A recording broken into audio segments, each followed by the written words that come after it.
Тэгээд Лизагаар төлбөртэй пост хийлгүүлэх хамгийн үнэтэй байна. Тэгээд тэрээр нэг постоо $623,000 хийдэг гинэ.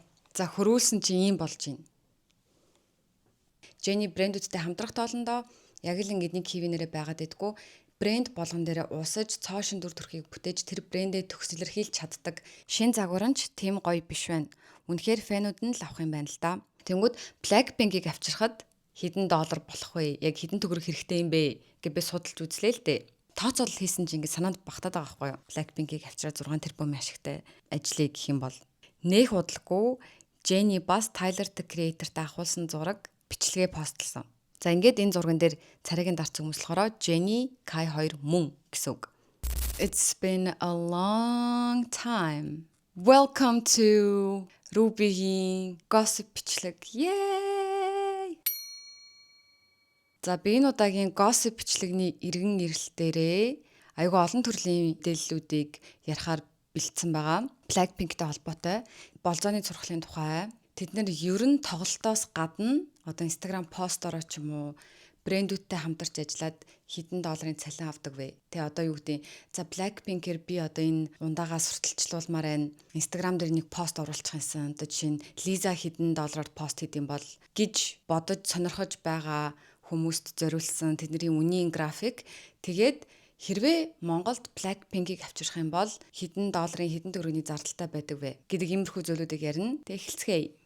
За хамгийн эхлээд хамгийн сонирхолтой байж магадгүй гэдэг сэдв болох Blackpink одоо ганцхан дуу, клип, тоглолт гэдгээсээ гадна ер нь газруудтай хэдэн долларын гэрээ хийдэг гэдгээс нь эхлэе гэж бодож байна. За манай Blackpink-ийн дөрөв маань дебютээ 2016 онд хийснээс хойш ер нь нэлээд хэдэн luxury брендийн нүүр царай болж хамтарч ажилласан гэдгийг бид нар одоо хүртэл зөндөө харлаа. Jenny Chanel дээр ажилласан, Rosie Tiffany, YSL-тэй ажилласан, Jisoo Dior-тэй, Lisa Celine одоо LV-тэй ажиллаж байгаа. Тэгвэл тэднийг брендийнхаа нүүр царай болгохын тулд эсвэл Instagram дээр пост оруулахын тулд нийт хэдэн доллар зарцуулдгийг одоо хэлж өгье. За Британий сошиал медиа маркетинг платформ болох Hopper HQ-гийн гаргасан Instagram Rich List гэж байд юм байна л да. Энэ болохоор 2024 онд гарч ирсэн.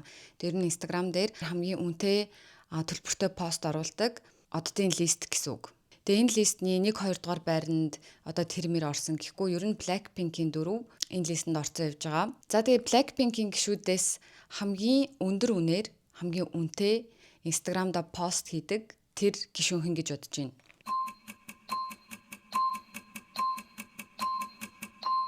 Лиза байсан юм аа. За Лиза Instagram дээрээ нөгөө дөрвөөсөө хамгийн их дагагчтай байгаа. Тэгээ түүний engagement rate буюу дагагчтаасаа хариу авдаг like, comment, share гэдэг тэр хандлт нь нөгөө гураасаа хамгийн өндөр байгаа. Тэгээд Лизагаар төлбөртэй пост хийлгүүлэх хамгийн үнэтэй байна. Тэгээд тэрээр нэг постоо $623,000 хийдэг гинэ. За хөрвүүлсэн чинь ийм болж байна. 2 тэрбум 238 сая 370 мянган төгрөг. Нэг пост хийлгүүлэхэд. За Монголд инфлюенсерүүд, олонний танил хүмүүс Instagram дээр төлбөртэй буюу одоо спонсорт пост оруулах дундаж үнэ нь бол хэд байдгийг мэдэхгүй нь мэдээж дагагчийн тоо, одоо лайкны тоо, стори үзэлт, одоо дундаж постны үзэлт хандлтын тооноос хамаарат өөр байдаг. Мэдээж өөр байгаа. Гэтэ ер нь дундчлуул 2 сая гэж бодож байна би. Багада 500 мянга орчим юм болов. Тэгэд ихтэй 5 6 7 8 9 10 саяарч пост хийдэг хүн байдаг байх гэж бодож байна ер нь. Тэгээ Лиза болохоор 106 сая дагагчтай. Түүний нэг зураг нь л гэхэд ер нь бол 3 саятай байна, 5 саятай байна, 6 саятай байна, 6 сая. Ер нь бол 5 6 сая юм байна шүү дээ. Яг дунд чинь. Тэгэд сайн хандлттай байх юм бол 10 сая орчим хүрдэг. Тэгэд муу хандлттай пост нь болохоор 3 сая лайктай. Монголын хүн ам шиг. Монголын хүн ам чинь 3.5 сая байсан баха. Тэр ийм их хандлтанд 2 тэрбум төгрөг өгнө гэдэг бол айгүй сайн л маркетинг гэдэг бах тий. Тэгээ одоо бүгдээ Лизагийн Instagram руу ороод хамгийн сүүлд ер нь ямар спонсорт тийм пост хийсэн байна харъя л да. Хамгийн сүүлийн 2 тэрбум төгрөг $600,000 Лиза хизээ олсон байна. За энэ болохоор нэг ивентний зураг пост байна. Энэ бас Эмигийн пост байна. За Some Sleepless Nights гэнэ. Энэ болохоор олцсон шүү. Асахигийн PV-г барьсан энэ зураг байна. Энэ зураг нь болохоор 9 сарын 4-нд постлогдсон. Тэгэд энэ зураг нь одоо sponsored post гэж явчихж байгаа байхгүй юу? Яг монголчууд шиг одоо юу гэдэг яг ингээл нүүрний хаажууд бүр яг ингээ барайл энэ гоё бүтээгдэхүүн гэл description бүх юм нь ганцхан тэр бүтээгдэхүүнийхаа тухай байдаг биш. Ер нь яг ийм том одууд ялангуяа юм одоо айдлууд ингээд ширээнийхаа буланд ингээд одоо уруулан төлөвчөд тавьсан байдаг ч юм уу те. Эсвэл гартаа ингээд одоо энэ биер ингээд барьсан байдаг ч юм уу. Тиймэрхүү маягаар хүмүүсийн нүдэнд ингээд өртүүлээд байдаг гэх юм уу. Тэгээд Лизагийн сүүлийн пост бол Асахигийн сүүлийн орлого байх шиг байна. За тэгвэл Instagram дээр хамгийн үнэтэй пост хийдэг дараагийн гишүүн болохоор Jenny байгаа. Jenny болохоор Instagram дээр 88.2 сая дагагчтай. Түүний лайк нь гэх юм бол за ер нь бол сая бол хангалттай хүрдэм байна. Сая 500 2 сая.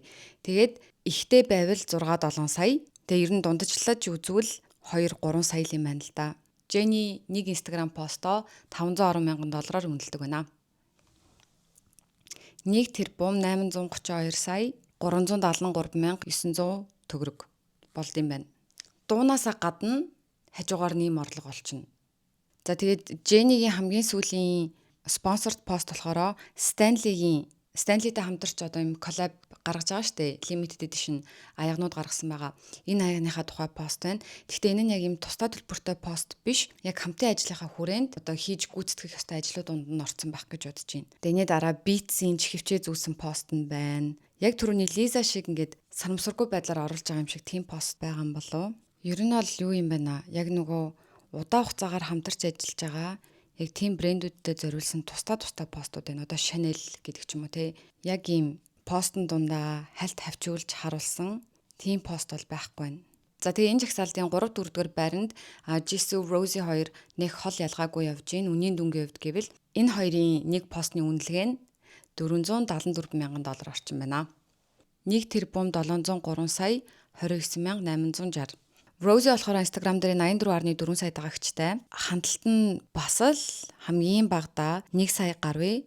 Тэгээ 3, 4, 4 гээл явд юм байна л да. Jisoo болохоор Instagram дээр 79.8 сая дагагчтай. Түүний лайк нь бас 2 сая, 1.8 сая, 4 сая, 1.3, 4, 7, 2 гэд ер нь л хандлт бол ижилхэн л байд юм байна. Тэгээ ер нь бол юу яадаг л ахaltaа эднэр одоо ингээд нэг удаагийн ажил, нэг удаагийн одоо постоо ганцхан зардаггүй л ах. Ер нь брэндүүдтэй урт хугацааны гэрээ хийгээд эсвэл богино хугацааны гэрээ хийсэн ч гэсэн тодорхой хэмжээндээр тэр нь чинь ингээд collab merch гарах ч юм уу те. Биш нь limited edition тиймэрхүү зүйл гарах марах гэд тиймэрхүү байдлаар ажиллаад тэрэн дундаа Instagram пост гэж тусгаж өгдөг баг. Түүнээс яг дангаар нь за Лизаг ганцхан манай брендийн хувцсын төмсгчий мэ $600,000 гэж тэгдэхгүй ер нь нэг урт хугацаанд. Тэгээ энэ урт хугацаанд за нэг удаа рекламанд нь тоглоно, зураг авалтанд оролцсон, тэд удаа стори хийн, нэг удаа пост хийн гингэж ялгадаг баг. Тэгж явдаг гэж бодож байна. За тэгээ ер нь эднэр бас тусдаа ингэж ажиллаж байгаа шүү дээ тий. Одоо Jisoo, Diorтой, Rosie, Pumaтай гих мэтчлэн. Тэгээд ер нь яг хамтлагаар нь бас эднэртэй ингээ бүтнээр нь гэрээ хийгээд ингэж хамтарч ажиллавал тэдний үнэлгээ ямар байх вэ гэдгсэн чинь ер нь бол ийм ойролцоо таамаг ч юм уу тиймэрхүү мэдээлэл өртөөсөө олдоогүй. Ямар ч гэсэн Jisoo болохоор Diorтой $68 сая гэрээ зурсан гэдэг баггүй юу? Тэр нь бас яг ийм баталгаатай мэдээлэл биш, ийм таамаглаж байгаа мэдээлэл. Тэр чи одоо яг жилийн гэрээч гэж болно шүү дээ. Жил 2 жилийн гэрээ гэдэг ч юм уу. Тэнгүүд тэд нартай нэг удаагийн хамтрал дээр, богино хугацааны хамтрал дээр ч юм уу. Тэгэж дөрүүлэнгийн авахд бас нэлээд хэдэн сая долларын гэрээ зурагддаг баг. За Blackpink-ийн тухай ярьж байгаа болохоор би Blackpink-ийн merch-ийг авах боломжтой ийм мэдээлэл хүргэх гэж байна. Японы номер 1 шар аригны брэнд болох Asahi брэнд маань Blackpink-тэй хамтраад Blackpink in Your Dry гэдэг ийм кампанит ажлыг эхлүүлсэн байгаа. Тэгээ энэ кампанит ажил нь Азийн 6 орнд явагдаж байгаа. Тэгээ тэр 6 орных нь нэг нь Монгол улс. Тэгээ Шангрилагаар ингээд дүүрэн постэр нь явуулсан шүү дээ. Blackpink Asahi-тэй хамтраад merch-үүд бас гаргасан байгаа юм билэ. Тэгээд энэ merch-ийг Монголоос авч болно. Надад байгаа. Би харуулъя. За нэг ийм дэвүүр байна. Ийм 2 төрлийн аяг байгаа. Задлж үзье. Тэгээ одоо ингээ харах юм бол энд нэг ийм бичиг байгаа. Тэгээ энд Asahi-гийн хүүтэн бирээ хийгээд бичиг нь тодорч харагддаг гэсэн. Тэгээд энэ зурган дээр гიშгээ ингээд Blackpink гэдэг бичиг нь тодорно. Энэ мөнгөлөг аяган дээр нь болохоор Blackpink гэдэг бичиг нь ягаан болж тодорно хүүтэн юм хийхээр. Сонирхолтой гайз. Тэгээ бас хөрх юм стикерүүд байгаа. Тэгээ саяны миний харуулсан энэ бүтээгдэхүүнүүд нь ердөөсөө хаанч худалдаалагдахгүй харин цуглаат болон урамшуулалт хөтөлбөрүүдээр эднийг авч болно. Тэгээ хэрхэн яаж энэ цуглаа урамшуулалд нь оролцох вэ гэдэг мэдээллийг болохоор Asahi-гийн сошиал хуудасууд дээр зарлагдана. Тийм болохоор сошиал хуудасуудыг дагаад хаанаас яаж хэрхэн урамшуулалд оролцож авч болох вэ гэх хүлээгээд байж байгаарай. CU дээр бас урамшуул зарлагдсан байгаа. Энэ төрлийн Asahi-г худалдаж аваад тооцоогоо ихтэй мэдээж CU аппликейшн уншуулад тэгээд урамшуулалд оролцох боломжтой. За тэгээд тусдаа ер нь Instagram дээр хэдэн долларын пост хийдэг гэдэг мэдээлэл олж чадсан. Хамтлагаараа брэндүүдтэй хэдэн доллараар ажилладаг гэдэг мэдээлэл бол олдоогүй. Гэхдээ ер нь Blackpink-ийн гишүүдтэй хамтарч ажилласнаар брендийн орлого, нэр хүнд хэрэг өсдөг гэдэг мэдээлэл олж чадсан. За Jenny Gentle Monster гэдэг шилний брэндтэй 2-3 жилийн турш баг хамтарч ажилласан. Тэгээд тэр дундаа бас Jenny Gentle Monster-тай хамтраад бас өөрийнхөө ийм коллаб шилнүүдийг гаргасан. За тэгээ энэ хүрээндээ нийт Gentle Monster-т 800 тэрбум вон буюу 576 сая долларын борлуулалт хийж өгсөн. Тэгээд гадаадын борлуулалт нь 38%-аар нэмэгдсэн. Дэлхийд таниулж чадсан байна. Гадаадын борлуулалт нэмэгдэнэ гэхээр. Тэгээ брендийн нэр хүнд, social хагийн engagement, дагагч, одоо sold out болох хугацаа гэд ер нь бүх тал дээр нь маш сайн өрсөлдөг авчирч чадсан.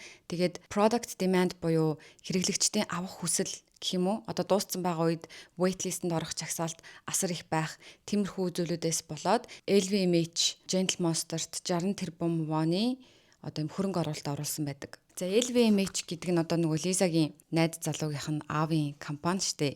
Тэгээ LVMH-т маш олон luxury брэндүүд байдаг. За одоо жишээ нь л гэхэд Celine, Dior, Armani, Fendi, Givenchy, Loewe, Louis Vuitton, Rimowa гээд ер нь маш олон брэндүүд LVMH-т харьяалагддаг. Тэгээ одоо энэ том компаниас 60 тэрбум воны хөрөнгө оруулалт авч чадсан байгаа байхгүй юу? Gentle Monster. Ийм л нэр хүнд өсөлт амжилтыг одоо Jenny Gentle Monster гэдэг брэндэд өгч чадсан байна. За тэгээ Jenny одоо Gentle Monster-тай ажиллахаа болсон бэлээ. За саяхан Gentle Monster одоо өрсөлдөгч нэг бүтээгдэхүүн үйлдвэрлэдэг борлуулдаг компани брэнд болох Ray-Ban брэндтэй хамтарч ажиллаж байгаагаа зарласан. За тэгээ сая 9 сарын дундуур Ray-Ban Солонгост одоо анхны pop-up дэлгүүрээ нээсэн баггүй. Тэгээ тэр нээлтэн дээр нь Jenny хөрөлцөж очсон. Тэгээ Jenny Ray-Ban-ы шилийг нь зүгтсэн байсан.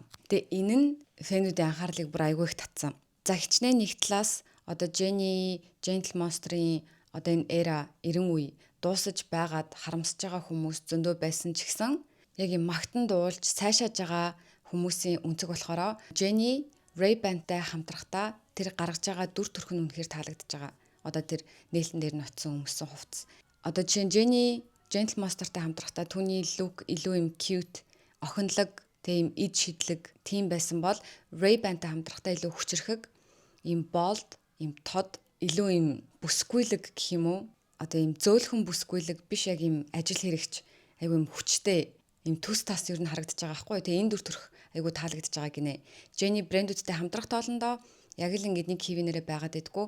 Брэнд болгон дээр уусаж цоошин дүр төрхийг бүтээж тэр брэндээ төгсөлөрхийлж чаддаг гэж хүмүүс Jenny-г дүгнж байгаа юм байна. Тэгээ яг энэ Ray-Ban-ы нээлтэн дээр өмссөн одоо энэ цулгуй саарал хувцас monochrome им одоо monochrome look яг нэгэн цулгуй look одоо ийм шин трендийг авчирна гэж байгаа байхгүй. Хүмүүс ер нь ийм цулгуй look сонгодог болно. Jenny ийм шин трендийг үүсгэж байна гэж байна. За Jenny сүүлд бас Stanley-тэй сая хамтарсан гэд дурдлаа штэ. За Stanley за энэ алдартай брэндтэй хамтарч ажиллаад Jenny ийм тусгай limited edition 2 төрлийн аяга гаргасан байгаа. Тэгээ хэрвээ одоо Jenny-ийн Instagram постыг харах юм бол Jenny энэ дээр илүү ийм sexy дүр төрхийг бүтээж байгаа харагдаж байгаа биз.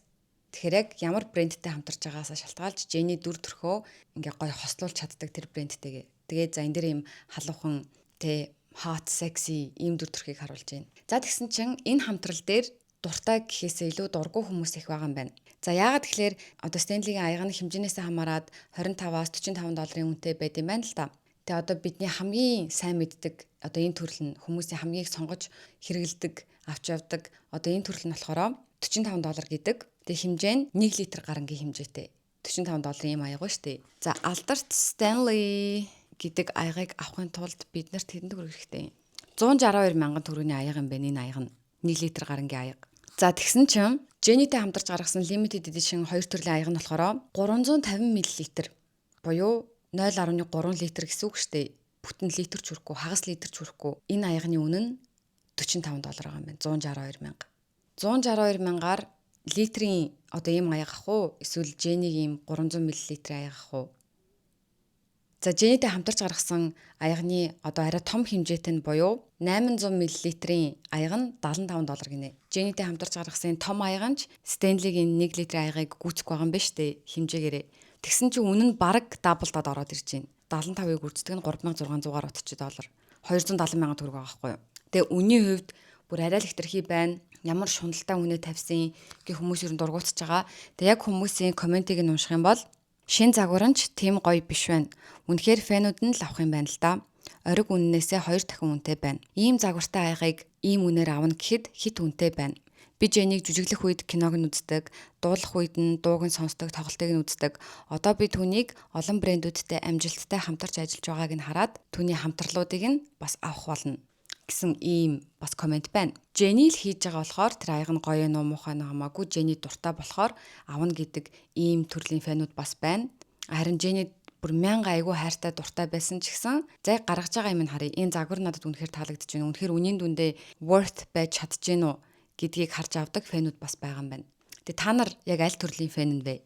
Jenny л хийж байгаа юм чин хамаагүй аван дэмжинэ гэдэг фэн нь үү эсвэл Jenny дуртай ч гэсэн хамтрал нь надад таалагдахгүйгээс шалтгаалж би худалдаж авна гэдэг фэнүүд нь үү.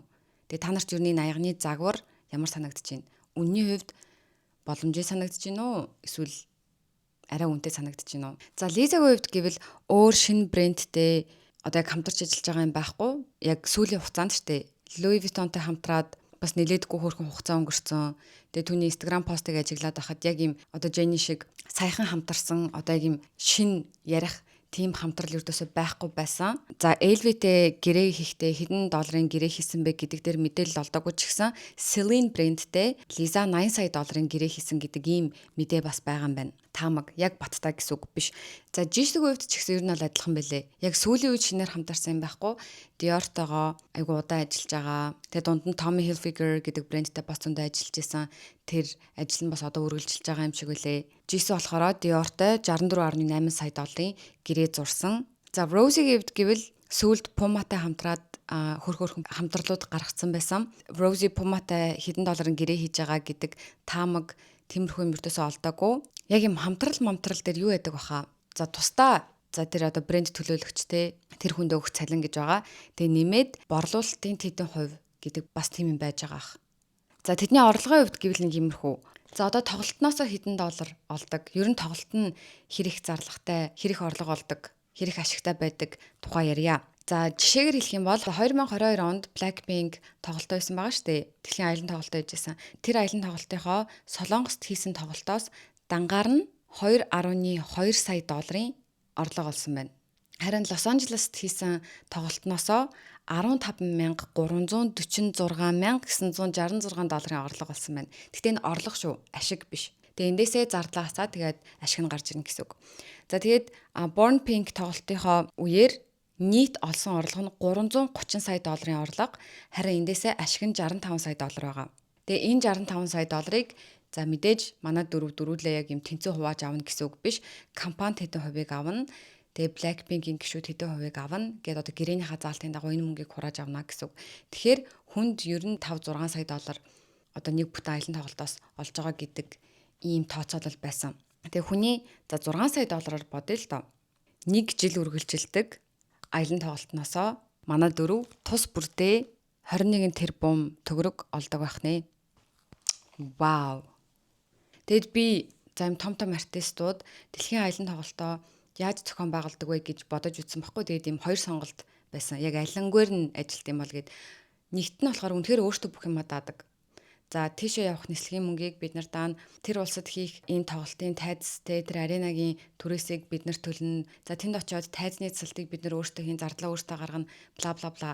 Тэгэж маш их зардал гаргачаад тэгээ дараа нь нийт олсон орлогоосоо тэр бүх зардлаа ингэж нөхөж олоод тэгээ ашгийг ингээ хувааж цалинждаг. Ингэж ажилдаг уу? Эсвэл тэр улс одоо энэ Blackpink-ийг тэ жишээгээр ингээ уурдаг уу? За аялын тоглолтоо хийх гэж байгаа юм уу? Одоо YG Entertainment-аас тэ аялын тоглолтоо зарлахаас өмнө одоо эдгээр чинь ингээ айгүй олон танил тал одоо ингээ холбоо сүлбээ байгаа штэ. Тэнгүүт ингээл за бид нар одоо ингээ удахгүй аялын тоглолтоо их гэж байна. Тэгээд аль улс руу, аль хот руу явуулмаар байгаагаа, аль арена дурмаар байгаагаа хэлээрэй гэд. Тэгээд одоо тэр улсын хүн, тэр хотын хүн нь тэ одоо хариуцж авч байгаа одоо тэр том эрх мэдэлтэй хүмүүс одоо манай ийм хот байна. Энэ хотын энэ тайзан дээр, энэ арена дээр тоглолтоо хий гин гэж урьж авчраа. Тэгээд тэр урьж авчирч байгаа хүн нь тайз засалт те арена түрээс тайз майз гэх тэр бүх юм болгох юм болов алингээр нь ажилт юм бол тэгээ тэр дуудсан хүн нь тэнд дундаасаа одоо тэр дуудаж авчирч урьж байгаа хүн нь газар одоо тэр баг нь яаж тэгвэл тэгээ мангар их мөнгө зарлагдаад тэр хүмүүсийг урьж авчирчаад яаж тэд нар одоо ашигтай ажилт юм бэ гэхлээр тикт борлуулсан мөнгөө өөртөө авдаг. Blackpink те тэр бүх хүмүүст ингээд цалин малингийн ингээ өөртөөсөө хэлж гаргаж өчөө дараа нь ингээд за тикетнээс олцсноо гэх ингээ байж байгаа өө аль нь гэж бодож байна. Аль нь арай үнэмшилтэй сонсогдож байна. Тэгэд надад айгуу сонирхолтой санагдаад одоо Монголд ч ингээл гадаадын том дуучдыг бас авчирч ирээд байгаа шүү дээ тий. Тэнгүүд Blackpink-ийг авчирхад хэдэн доллар болох вэ? Яг хэдэн төгрөг хэрэгтэй юм бэ гэж би судалж үзлээ л дээ. Тэгэд би интернетээс хайсан, зөндөө олон сайт үзсэн, хүмүүсийн бичлэг үзсэн, ChatGPT-гээс асуусан. За тэгээд би ийм 1 2 3 4 5 төрлийн зардал олсон. За эхний зардал нь болохоор мэдээж артистын цалин гэж өгнө. За тэгээд Blackpink-ийг одоо хоттоо авчираад тоглолт хийгүүлэх зардал нь болохоор за яг ямар арга хэмжээ байна те хэдэн дуулах вэ гэдгээсээ хамаарат 2-5 сая доллар гинэ. Яг аялын тоглолтынх нь бүтэн тоглолтыг улсдаа урьж авчирж байгаа юм уу? Эсвэл ямар нэгэн одоо эдгээр чинь ингээд ганцхан тоглолтоо ихтэл тайзан дээр гараад идэггүй шүү дээ. Ингээд брэнд гэсэн шиг арга хэмжээнд дэр ингээд хаяа гардаг. Яг тэгж авчирж гинүү гэдгээс болох юм байна. Тэрнээс гадна тэр улс тэр хот өөрөө хэр хөгжингүй вэ гэдгээс болох юм байна. Хэр их хүн амтай юм, улс нь хэр хөгжсөн юм, дотоодын нийт бүтээгдэхүүн одоо юу гэдэг хүмүүсийн дундад цалин амжиргаа тэр юмнаас нь болоод бас үнэ ингээ ихсгэж багасгадаг гинэ. Одоо жишээ нь Лондонд өгдөг үн, LA, Нью-Йоркт өгдөг үн болон Азийн орнуудад өгдөг үн нь арай өөр байдаг, ялгаатай байдаг гэсэн үг. За тэгээ артистын цалин 2-5 сая доллар гэж байна. Гэхдээ хамтлагаар нь гэж бодож байгаа шүү дээ. Нэг удаа тоглуулахад. Хоёр дахь зардал нь болохоор продакшны зардал буюу энд нь тайз засалт, тайзан дээр одоо энэ хасж байгаа гэрэл мэрэл байгаа шүү дээ. Тэгээд спикер одоо дуу, хөгжим, микрофон. Тэгээд дэлгэцэн дээр явж байгаа одоо тэр LED гэн бүх зардлууд 500 мянгаас 2 сая доллар болно гинэ. За 3 дахь зардал нь болохоор бүтэн багаар нь наашаа авчрах зардал. Дэн дунд нь за хамтлагийн дөрвөн гишүүд, бүжигчид, арын багийнхан, мейкап артист, үсчин, стилист, хувийн туслагууд, хувийн менежерүүд, хувийн бие хамгаалагчид гэдэг ч юм уу те. Гэ 50 орчим хүний зардлыг даана гинэ. Тэр хүмүүсийн нислэгийг даана. Тэгээ тэр нислэг нь мэдээж энгийн нислэг байхгүй, first class нислэг, заримд нь бүр private jet үү юм уу? Яг тийм хувийн нислэг байх хэвээр. Тэгээ тэрнээс гадна тэр 50 хүнийг байрлуулах буудал, 5 оттой буудалд мэдээж байх хэвээр. За энэ зардал болохоор хамгийн бага зардал нь байгаа юм байна. 200 мянгаас 500 мянган долларын хооронд. Хамгийн бага зардал нь гэдэг байгаа шүү дээ. За дөрөв дэх зардал нь болохоор одоо тэр тоглолт болох арена тайзны түрээс тэгээд буудлаас нь тоглолт болох газар руугаа явуулах унааг нь бас шийдэж өгнө. Тэгээд бие хамгаалагчдын түрээс гинэ. Тэгээд тэр хүмүүсийн чинь зөөх, жолооч, тэ туслах хүмүүс, орчуулагч юу гэдэг яг юм хүн хүчний зардал байгаа юм биш үү? Аренагийн түрээс болон хүн хүчний зардал нь. Тэг хамгийн сүүлийн зардал нь болохоор маркетинг.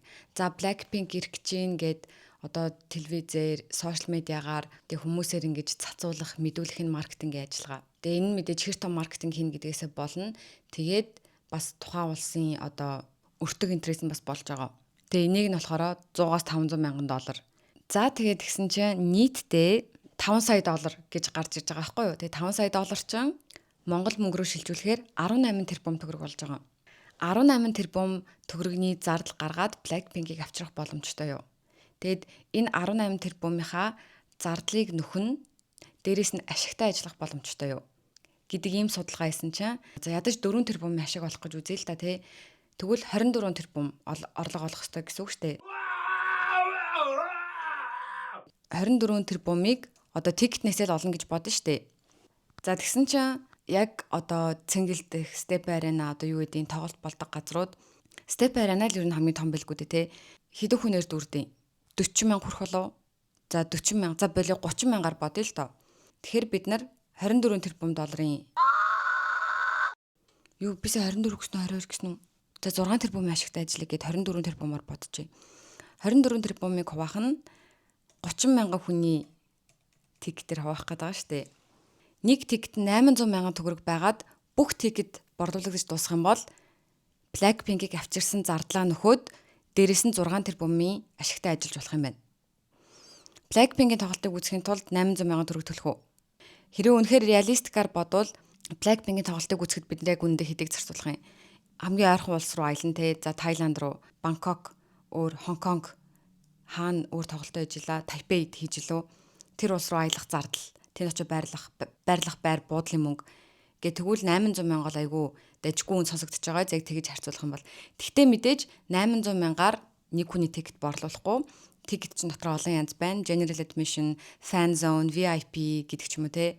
Тэгээ ингэж хуваагаад за энгийн тикетийг за 400 мянгаар борлуулъя. Fan zone-ыг 800 мянгаар борлуулъя. VIP-г сая 500 2 саяар борлуулъя гэдэх юм бол энэ байж болох толгоонд багтаад байгаа байхгүй яг үнэндээ. Тэгтээ энийг нь дааж чадах байсан ч гэсэн одоо юу яана л та. Яг үнэхээр цаад артистуудаас нь шаардлага тавина. Бид нар яг ийм стандарттай тайзан дээр гарна, яг ийм стандарттай лейбл ашиглана, яг ийм стандарттай хөгжим дууралтыг бидний тоглолтын дээр ашиглах хэрэгтэй. Яг ийм микл хэрэглэнэ. Тэгин ингэн гэ бүх юмаа ингээд заагаад тэрэнд нь тэнцэхгүй байвал мэдээж ирэхгүй. Тиймэрхүү бас хүчин зүйлүүдээс болно. 1000 мөнгө нь байгаад тоног төхөөрөмж стандарт нь хүрэхгүй бол авчрах боломжгүй гэсэн үг. Тооцоол хийсэн чинь ингээд санаанд багтаад байгаа байхгүй юу? Blackpink-ийг авчраад 6 тэрбум ашигтай ажлыг гэх юм бол. За одоо болзооны сургалтын тухай ярив. За хамгийн ихний болзооны сургалт болохоор Jenny V2-ын тухай байна. За энэ хоёр угаасаа болзооны сургалт өртөөд бүр айгүй удаан явж байгаа. Тэрнээс хойшоо V цэрэгт явсан. Буцаж цэргээс одоо халагдсан. Тэгээд одоо л үргэж байгаа юу салцсан уу мэддэхгүй. Ер нь үргэжсэн нь үн ч юм уу худлаа ч юм уу гэж мэддэхгүй. За тэгсэн чинь энэ хоёр үргэж байгаа нь одоо баттай юм байна гэдэг нэг ийм сургалт гарсан. Тэр нь болохоор за артист Tyler the Creator яг одоо Chromacopia гэдэг нэртэй дэлхийн аялын тоглолтоо хийж байгаа. Тэгээ энэ тоглолт нь 9 сарын 13, 14-нд гэсэн 2 өдөр Сөүл хотод тоглогдсон байгаа. За тэгээ мэдээж Tyler the Creator-ийн тоглолтыг маш олон артистууд, айдлууд, одууд очиж үзсэн. За тэгээ тэр хүмүүсийн нэг нь болохоор тэр хүмүүсийн нэг гэдэг чинь буруу юм байна штэ. За ямар ч байсан BTS-ийн RM, J-Hope, V 3 очиж үзсэн, хамтдаа очиж үзсэн. За тэгээ Jenny бас очиж үзсэн. Гэхдээ тэр 3, тэр 4 хамт нэг суудалд байгаагүй. Одоо тусдаа хол үзсэн гэсэн үг. Ямар ч гэсэн энэ дөрөв нэг өдөр үзсэн. За тэгээ RM, J-Hope, V3 тайзны ар буюу одоо backstage дээр нь очоод Taylor the Creator-тай уулзаад зураг авахуулаад түүний merch подолк энтрийг аваад тэр зураг сторинуудаа ингэ шеэрлсэн бол нэх удалгүй Jenny бас Tyler the Creator-тай авахулсан зураг бичлэгээ постлсон. За тэгээ энэ нь фануудын дунд Jenny V2 нууцаар үргэж байгаа биш, харин харилцаагаа ингэж ил зарлахгүй байгаа. Буюу not secret but private гэдэг одоо ийм үг байдаг хгүй юу? Нууж байгаа юм биш, зүгээр л ингэж стори гээл зураг ингээд зарлаад байдаг тийм харилцаа бишээ гэж байгаа. Тэгэд энэ хоёрыг ингэж үргэж байгаа юм байна л да гэж фанууд таамаглаж байгаа. Тэгэд VJ-ний хоёр ямар ч сан хоёлаа Tyler the Creator-ийн t-shirt-ыг авсан гэдгээ харуулсан. За тэгээ энэс өмнө бас өнгөрсөн 8 сард дахиад энэ хоёрыг үргэж байгаа гэдгийг батлах нэг ийм зүйл гарч ирсэн. За энэ болохоор J-Hope Instagram дээрээ олон зураг ингээ оруулдаг штэ альбом. Тэгээ тэр зурган дээр V-ийн нэг зургийг ингээд авцсан тэрийг постлцсан байсан байхгүй. Тэр зурган дээр V нохоо өмсөж байгаа тийм зураг байсан. Тэгсэн чинь фанууд ер нь хүмүүс ямар лаг тийм хурц гярхаануудтай юм бэ? V-ийн зүүсэн зүйлтнээс нь Jenny-тэй үргэж байгаа гэдэг таамаг гаргаад ирсэн байна штэ. За тэгэд V-ийн зүүж байгаа энэ зүйлтийг томруулаад бүр айгүй их зүүмлээд харах юм бол JV гэдэг initials харагдаж байгаа. Initials гэдэг нь нэрний эхний үсгүүд одоо товчлцсан гэсэн үг. Тэгээ JV гэдэг чинь Jenny V одоо гэж ойлгож байгаа шүү дээ. За тэгсэн чинь зарим фанууд нь одоо энэ гинж чинь зүгээр Selene гинж байна шүү дээ. Цаанаасаа ийм үсгтэй байсан гэсэн үг. V Jenny зориулаад одоо ингэж нэр мөрөө хослуулаад ингэсэн юм өртөөсөө байхгүйгээс цаанаасаа байдаг ийм л гинж гэд тэгж өмөрсөн бол дахиад эсэргүүцэж байгаа фанууд нь яг тэр ориг гинжнийхэн зургийг олоод гаргаад ирсэн чинь тэр гинжнээр нь өртөөсөө JV гэдэг үсэг байгаагүй. V үнэхээр зориулж тэр JV гэдэг юм үсгтэй юм custom одоо тэгж тэр гинжээ өөрчилсөн болж таарад байгаа байхгүй юу. За Charmian гэдэг Instagram хаягтай энэ эмэгтэй болохоор Jenny-гийн одоо найз, директор, продюсер ийм хүн байгаа. Тэгээ энэ хүн нь саяхан нэг V-гийн бейсбол тоглож байгаа одоо тийм бичлэгийг шеэрлээд өөр хүн одоо постлцсан байсан. Тэр постыг нь стори дээрээ шеэрлээд Jenny-гийн дууг дэвссэн. Тэгээд дэвссэн дуу нь хамгийн сонирхолтой. Jenny-гийн сүүлд гаргасан Ruby цомгийн Start a War гэдэг дуу. Яагаад заавал энэ дууг сонгох болсон бэ? Энэ дууны утга нь болохоор би чиний төлөө дайн чихлүүлж чадна гэдэг одоо шууд юм орчуулгатай байгаа штэ. Тэгээ ерөнхий утга нь болохоор миний хувьд дуусах цэг одоо хязгаар гэдэг тийм зүйл байхгүй. Бүх хэцүү үмэн самуун донд би хажууд чинь байна. Миний гэсэн юмыг би хамгаална. Хоёлаа ямар ч асуудалгүй гэж би өрдөөсөө хэлээгүй л дээ. Гэтэ чифтерт асуудлууд байгаа ч гэсэн хин нэгэн чамайг өтгөл юм бол чамайг сүйтгэх гэж одоо оролтгол юм бол би чамайг хамгаалж тулалдна, дайн эхлүүлнэ гэдэг ийм үгтэй дуу байхгүй юу. Тэгээ Вигийн энэ бичлэгэн дээр Jenny-гийн найз Jenny-гийн энэ дууг дэвсэж байгаа байхгүй юу. Тэгээ яг хөө Jenny өөрөө одоо энэ цомгийнхоо промошны үеэр ярилцлага подкастт орохдоо энэ дуу бол яг хосын хайрын дуу юм аа гэдтэй одоо Rosie-гийн одоо энэ бол манай X-ийн тухай дуу юм аа гэдэг шиг ингээд шууд хэлээгүй өөрөө тайлбарлахдаа хайртай хүмүүсээ хамгаалмаагаа одоо тийм утга учиртай ийм дуу гэж хэлсэн. Гэхдээ яг энэ дууг Jenny-гийн найз Вигийн бичлэгэн дээр дэвсэн айгуу сонирхолтой байгаа зү. Яагаад заавал энэ дуу гэж. Тэгээд хэрэлээ бүр throwback хийцгээ заяа. Ингээ бүр дээр үлээ буцацгаая. Парист Jenny V хоёрын хөтөлцөөд алхаж байгаа тийм бичлэгийг нэг зурагчин залуу утсан дээр бичлэгээ тэрийг ингээ цацсан штэ. Тэр нь л яг ингээл энэ хоёр үргэж байгаа нь яг боттой юм байна гэдэг юм болж исэн.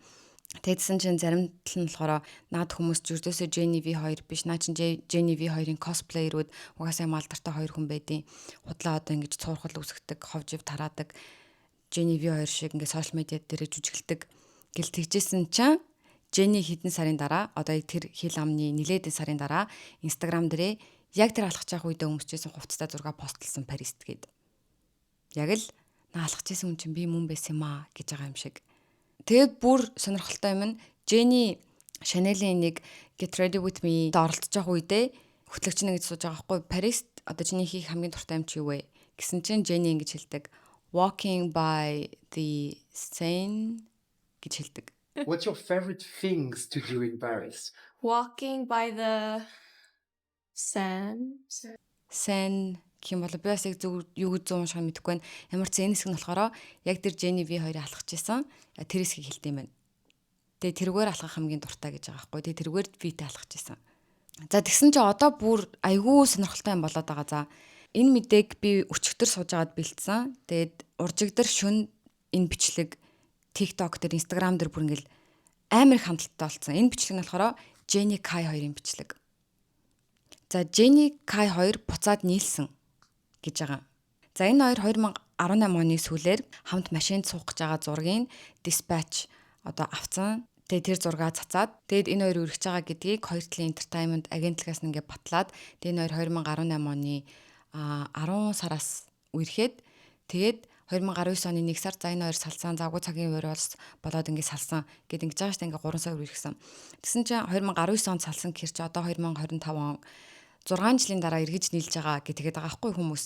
Тэгээ Jenny-гийн дуу ер нь л Kite зориулсан. Ердөөсөө Vid зориулсан биш. Soul City бол Kai. Бүр ингээл Kite ингээ айгу холбоод байгаа тийм бас байгаа юм билэ. За тэгээ яг буцаж нийлж байгаа гэдэг одоо энэ сурхал болон яг уржигдэр айгүй их viral болоод байгаа энэ бичлэг юунаас эхэлсэн бэ гэхлээр бас нэг өөр артистийн аялан тоглолтоос эхэлсэн. Тэр артист нь болохоор Dua Lipa. За Dua Lipa яг одоо Radical Optimism гэдэг аялан тоглолтоо хийж байгаа. За тэгсэн яг энэ viral болж байгаа бичлэгэн дээр болохоор нэг залуугийн Instagram постыг харуулсан бичлэг байгаа байхгүй юу. Тэгээ гол нь ямар user nameтэй гэдгийг харагдахгүй байгаа. Ингээд дарагдцсан. Тэгэхээр энэ залуугийн Instagram пост нь viral болоогүй. Энэ постыг ингээд зүүмлж болуулж байгаа ингээд задлж модалж байгаа энэ бичлэг viral болсон гэсэн үг. Тэгээ ямар ч энэ постны Instagram тайлбар дээр болохоор ингэсэн байгаа байхгүй юу. Үнэхээр мартагдашгүй байлаа. Гэхдээ бид Dua Lipa-гийн LA дэх тоглолтод бэлдэж байна.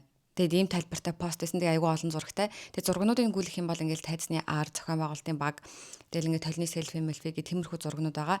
Тэгж жагаад тайзны арын багийн хүмүүс ингээд суудсан бүгдээр ингээд зураг авахулж байгаа. Голд нь яг юм хоёр дэлхийн хувцастай хүн зураг авахулсан. Яг тийм пост байсан. Тэгээ гол нь ихэнх хүмүүсийнх нь нүрийг дарсан байсан. Тэгээ яг энэ голд нь сууж байгаа хоёр бол Jenny Kai 2 гэж байгаа байхгүй юу. Dua Lipa-гийн тоглолтны тайзны ард энэ хоёр байсан. Тэгээ зураг авахулсан. Данж энэ хоёр олон танил хүн болохоор царайг нь гаргаж орохгүй дарж байгаа гэж байгаа нэг ийм пост viral болоод байна. Энэ постыг харуулж байгаа бичлэг viral болоод байна. За яаж Jenny гэдгийг батлаад байгаа вэ гэхлээр Blackpink яг одоо аялын тоглолт хийж байгаа шүү дээ. Яг төр завсарласан байгаа. За тэгээ deadline тоглолтоо LA-д хийж байх үеийн behind the scenes гэд энэ влогон дээр Jenny яг энэ зурагтай адилхан подолк өмссөн. Яг энэ зурган дээр байгаа эмэгтэй шиг одоо ийм үстэй байгаа. За тэгэхээр энэ зурган дээр байгаа хүн бол царайгийн дарцсан хүн бол Jenny мөн гэдг нь батлагдчихж байгаа. За харин нөгөө залуу нь Kai гэдгийг яаж батлаад байгаа юм бэ гэхлээр EXO-гийн албан ёсны Instagram хуудсан дээр 9 сарын 1-нд Kai-ийн энэ зураг постлогдсон. Малгай подолк адилхан байгаа. За ингээд энэ зурган дээр царайгийн дарцсан хүмүүс болохоор Jenny, Kai хоёр мөн гэсэн үг. За гэхдээ энэ хоёр мөн байсан ч гэсэн энэ зураг яг жинхнээсээ авагдсан зураг уу гэвэл үгүй. Харин хиймэл аюу ухаанаар хийсэн зураг. Тэгэд хүмүүс зүгээр худлаа шуурж байгаа. Энийг үнэн гэж бодоод шуураад байгаа гэж байгаа байхгүй юу. Тэгээ яаж энэ зураг AI буюу хуурамч зураг вэ гэдгийг баталж өгье. За хамгийн түрүүнд энэ постлогдсон байгаа зураг гэдэг байгаа дээр одоо энэ бичлэгэн дээр AI info гэх одоо ийм таг байгаа. Хоёрт Kai-ийн EXO-гийн пэйжэн дээр постлогдсон зурган дээр болохоор зүйлтийг харах юм бол хоёр зүйлт үүссэн байгаа. Нэг нь болохоор ийм том тавуу шуутай, нөгөөд нь болохоор ийм жижигхэн бараан арай богино хүзүүний зүйлт байгааз. Тэгсэн чинь яг энэ бичлэгэн дээр байгаа суудсан байгаа Kai-ийн хүзүүний зүйлтийг харах юм бол бүр мангар олон зүйлт давхарлцсан байгаа. Хэрвээ за зарим зүйлт нь хүзүүнийх нь араар орлоо гэхэд ийм том зүйлтүүд харагдахаар байгаа байхгүй юу? Тэр одоо EXO-гийн пэйжэн дээр тавигдсан зурган дээр. За гуравт болохоор за энэ бөөнөр ахуулсан зургийн урталт юм ширээн дээр нэг юм 50 өр поднос шиг юм байгааз. За арай одоо Blackpink-ийн LA-дэг тоглолтын behind the scenes руу одоо тэр бичлэгийг үзэх юм бол яг адилхан 50 өр байгаа. Тэгээд тэр влог дээр болохоор Jenny нэг юм баримлын шавар юм уу тийм юмар юм пончик хийгээд байгаа байхгүй юу? Яг тэр подносон дээр. Тэгсэн чинь энэ Instagram постн дээр болохоор тэр подносон дээрх байгаа юмнуудын байрлал нь огт өөрчлөгдөөгүй яг ширээн дээр байгаа. Ядаж хэрэг үнэхээр нэг өдөр байсан бол тэр юмнуудынх нь байрлал өөрчлөгдөн дөө. Дөрөвт гэх юм бол он сарын хувьд зөрүүтэй. Blackpink-ийн влог одоо LA дэх тоглолтын behind the scenes гэдэг влог хичнээн 8 сард цацагдсан ч гэсэн энэ LA дэх тоглолт нь 7 сарын 12-нд болсон байхгүй юу? Тэгэхээр одоо энэ бичлэгэн дээр харж байгаа бүх зүйл 7 сарын 12-нд болсон гэсэн үг. Jenny ногоон подолктой байгаа. Ингээ пончик ивлүүлж байгаа. За тэгээ Jenny үнэхээр LA дэх одоо тоглолтынхоо backstage-д байх үедээ яг тэр 7 сарын 12-ны өдөр гэсэн үг шүү дээ. Яг ингэж яж байгаа л Guest Dua Lipa-гийн тоглолтны одоо тайзны арлаа очиад Kai-тай уулзчаал зураг авахулчаал явсан гэж бүр төсөөлж үзье заяа үнэхээр үнэн байлах гад. Тэгсэн чинь Dua Lipa 7 сарын 12-нд таана байсан гэж.